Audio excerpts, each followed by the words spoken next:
ഇന്ത്യയുടെ ഓരോ പ്രതിരോധ സംവിധാനവും വളരെ ശക്തമായി തന്നെ വ്യക്തമായി തന്നെ പാകിസ്ഥാന് മറുപടി നൽകി എന്നുള്ളതാണ്. ഇന്ത്യയുടെ മണ്ണിൽ നാശനഷ്ടം കാര്യമായി ഉണ്ടാക്കാൻ പാകിസ്ഥാന് സാധിച്ചിരുന്നില്ല. നമ്മൾ ഓരോ ദിവസവും മാധ്യമങ്ങളോട് ബ്രീഫ് ചെയ്യുന്നുണ്ടായിരുന്നു. നമ്മുടെ സൈനിക മേധാവികളും രാഷ്ട്രീയ നേതൃത്വവും ഒക്കെ എന്താണ് സംഭവിച്ചതും എവിടെയൊക്കെ നാശനഷ്ടമുണ്ടായെങ്കിൽ അതിനെക്കുറിച്ചും തിരിച്ചുള്ള സംഭവവികാസങ്ങളെക്കുറിച്ചും മറ്റും അങ്ങനെ വളരെ കാര്യക്ഷമമായി വളരെ അവധാനതയോടെ വിശ്വാസതയോടെയാണ് നമ്മൾ ഈ 4 ദിവസവും പിന്നിട്ടത് എന്നുള്ളതാണ്. ലോകരാഷ്ട്രങ്ങൾക്കിടയിൽ ഇന്ത്യയുടെ മെച്ചം വല്ലാതെ ഉയർത്തുന്നത് എന്നുള്ളതാണ് ഏറ്റവും പ്രധാനപ്പെട്ട കാര്യം. സയ്യിദ്, ഇനി നമ്മൾ പ്രതീക്ഷിക്കേണ്ടത് ഇന്നത്തെ യോഗങ്ങളെക്കുറിച്ചാണ്. ഇന്നെന്തെങ്കിലും തരത്തിലുള്ള യോഗങ്ങൾ ഉണ്ടായേക്കാം. ഇന്ന് പ്രധാനമന്ത്രിയുടെ ഇതുമായി ബന്ധപ്പെട്ട അവലോകന യോഗം കാണും. ഒരുപക്ഷെ സൈനിക മേധാവികളെയൊക്കെ പ്രധാനമന്ത്രി വീണ്ടും കണ്ടേക്കും. പ്രതിരോധ മന്ത്രിയും പ്രതിരോധ മന്ത്രാലയത്തിലും ഗൗരവതരമായ യോഗങ്ങൾക്കുള്ള സാഹചര്യങ്ങളുണ്ട്. കാരണം ഇനി എന്ത് എന്നുള്ളത് പ്രധാനപ്പെട്ട ഒന്നാണ്. പെഹൽഗാമിൽ നമ്മൾ തിരിച്ചടി നൽകി എങ്കിൽ പോലും നമ്മളുടെ കൊലപ്പെടുത്തി 25ഓളം ആളുകൾ ഈ 4 ദിവസം, കൂടാതെ പല സ്ഥലങ്ങളിൽ പാകിസ്ഥാൻ നടത്തിയ ഡ്രോൺ ആക്രമണങ്ങൾ, അത്തരം സംഭവങ്ങൾ ആവർത്തിക്കാതിരിക്കണം. ഇനിയും തീവ്രവാദം ഇന്ത്യൻ മണ്ണിൽ വളരാതിരിക്കണം. അതിനുള്ള എല്ലാ നടപടിക്രമങ്ങളും പൂർത്തിയാക്കേണ്ടതുണ്ട്.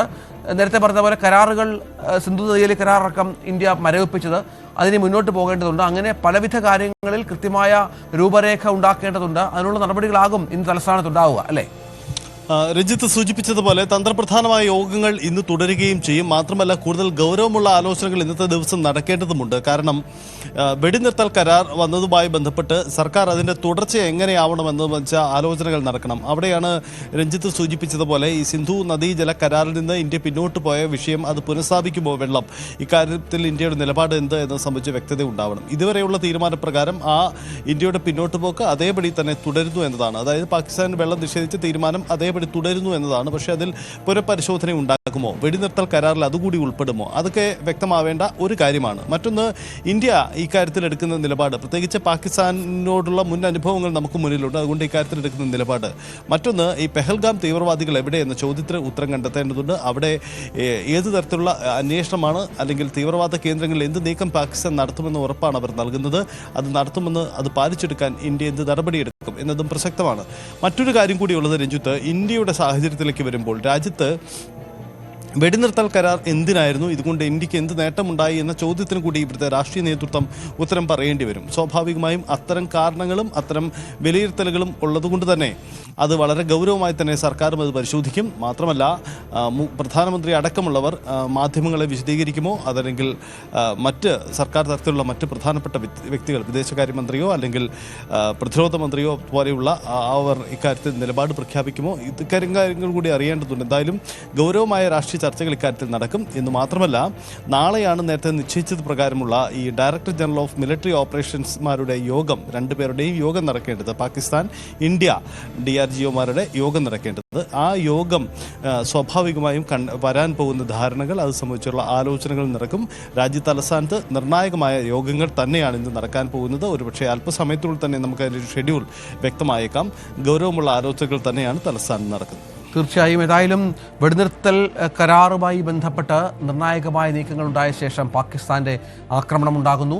ഇന്ത്യയും പാകിസ്ഥാനും അടിയന്തര വെടിനിർത്തലിന് സമ്മതിക്കുമ്പോഴും ഭീകരപ്രവർത്തനത്തിന്റെ അടിവേറിറക്കാൻ രാജ്യത്തിന് കഴിഞ്ഞു എന്നുള്ളതാണ് ഏറ്റവും വലിയ പ്രത്യേകത. പാകിസ്ഥാനിലെയും പാക് അധിനിവേശ കശ്മീരിലെയും 9 ഭീകര ക്യാമ്പുകൾ തകർത്തു ഇന്ത്യ. പാകിസ്ഥാനാകട്ടെ തന്ത്രപ്രധാനമായ സൈനിക കേന്ദ്രങ്ങളിൽ കനത്ത പ്രഹരവും ഏറ്റുവാങ്ങേണ്ടി വന്നു. പെഹൽഗാമിലെ കൂട്ടക്കൊലയ്ക്ക് പ്രതികാരം പൂർത്തിയാക്കിയാണ് ഇന്ത്യ പൂർണ്ണമായ വെടിനിർത്തലിന് സമ്മതിച്ചത്. 9 ഭീകര ക്യാമ്പുകൾ നിലംപരിശമായി. ലഷ്കർ ഇ തൈബ, ജെയ്ഷെ മുഹമ്മദ്, ഹിസ്ബുൾ മുജാഹിദ്ദീൻ എന്നിവയുടെ പ്രധാന പരിശീലന പ്രവർത്തന കേന്ദ്രങ്ങൾ നിലംപൊത്തി. 150 തീവ്രവാദികളെ വധിച്ചു. പാക് അധിനിവേശ കശ്മീരിൽ മാത്രമല്ല, പാകിസ്ഥാനുള്ളിൽ 100 കണക്കിന് കിലോമീറ്റർ വ്യാപിച്ച ആക്രമണങ്ങൾ നടത്തി ഇന്ത്യൻ സേന. റഫീഖി, മുറിത്ത്, ചക്ലാല, റഹിം യാർഖാൻ, സുക്കൂർ, ചുനിയൻ എന്നീ പാക് എയർബേസുകൾ തകർത്തു. പ്രകടമായത് ഇന്ത്യൻ വ്യോമസേനയുടെ മികവ്. രാജസ്ഥാൻ അതിർത്തിയോട് ചേർന്നുള്ള റഹിം യാർഖാൻ വ്യോമതാവളം പാകിസ്ഥാന് തന്ത്രപ്രധാനമാണ്. സൈനിക സിവിലിയൻ വ്യോമ ആവശ്യങ്ങൾ നിറവേറ്റുന്ന കേന്ദ്രം. ഷെയ്ഖ് സാദിഖ് അന്താരാഷ്ട്ര വിമാനത്താവളവുമായി എയർബേസ് അടിസ്ഥാന സൗകര്യങ്ങൾ പങ്കിടുന്നു. പാക് വ്യോമസേനയുടെ യുദ്ധവിമാനങ്ങൾ ഉൾപ്പെടെ നിരവധി ആസ്തികളുള്ള നിർണായകമായ ഒരു ഫോർവേഡ് ഓപ്പറേറ്റിംഗ് ബേസാണിത്. ഇസ്ലാമാബാദിൽ നിന്ന് ഏകദേശം 10 കിലോമീറ്റർ അകലെ റാവൽപിണ്ടിയിലെ ചക്ലാലയിൽ സ്ഥിതി ചെയ്യുന്ന പാകിസ്ഥാൻ വ്യോമസേന താവളം നൂർഖാൻ തകർത്തതും നേട്ടമായി. ജാങ് ജില്ലയിൽ തകർന്ന പാക് വ്യോമതാവളം റാഫിക്കി ഇസ്ലാമാബാദിൽ നിന്ന് 337 കിലോമീറ്റർ തെക്കായി സ്ഥിതി ചെയ്യുന്ന ഒരു പ്രധാന സൈനിക കേന്ദ്രം. 10,000 അടി നീളമുള്ള റൺവേയും സമാന്തര ടാക്സിവേയുമുണ്ട് അടിയന്തര ലാൻഡിംഗ് സ്ട്രിപ്പിന്. പാകിസ്ഥാന്റെ ദുർബലമായ വ്യോമ പ്രതിരോധ സംവിധാനമാണ് ഇന്ത്യ തുറന്നുകാട്ടിയത്. ഇന്ത്യൻ സൈന്യം പാകിസ്ഥാന്റെ വ്യോമ പ്രതിരോധ ഗ്രിഡിനെ വിജയകരമായി മറികടന്നു, തടസ്സപ്പെടുത്തി. സ്കാൾപ്പ് മിസൈലുകളും ഹമ്മർ ബോംബറുകളും ഘടിപ്പിച്ച ഇന്ത്യൻ റാഫേൽ ജെട്ടുകൾ നഷ്ടങ്ങളൊന്നുമില്ലാതെ ദൗത്യം നിർവഹിച്ചു. സാങ്കേതികവും തന്ത്രപരവുമായ മികവ് പ്രകടമാക്കി. ഇന്ത്യൻ സേനയുടെ സംയുക്ത യുദ്ധശേഷിയുടെ തെളിവാണ് നമ്മൾ നടത്തിയ ആക്രമണങ്ങൾ.